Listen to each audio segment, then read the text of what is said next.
How much does God love you? We talk a lot about the love of God in our modern church context, but have we ever taken a moment to really quantify it, or better, qualify it? How much does God love you? What kind of quality is it? 1 John 3 verse 1 says this, "See what kind of love the Father has given to us, that we should be called children of God. And so we are. The reason why the world does not know us is that it did not know Him." I really want to lock in on that first part of the verse. See what kind of love the Father has towards us, that we should be called His children. You know, it's interesting. Outside of His character, God had no obligation to adopt us into His family, but He did. You see, when Jesus died on the cross, that redeemed us, that made us new creations, and that would have been just fine. But He didn't just do that.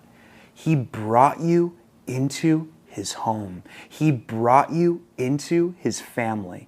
He calls you His child.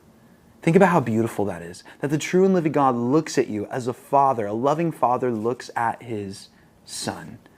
God loves you very, very much, my friends. In fact, there's an old hymn that I'd like to reference. It's called "The Love of God." And right around the second verse, there's this line that always stuck with me. "The love of God is greater far than scribe or tongue can ever tell."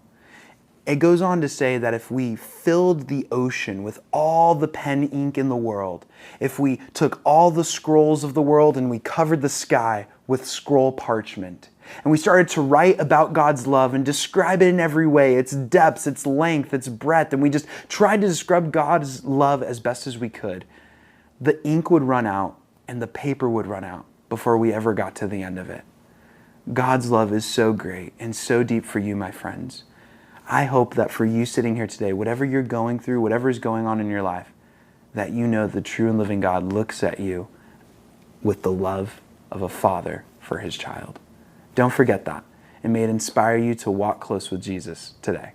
God bless you, my friends.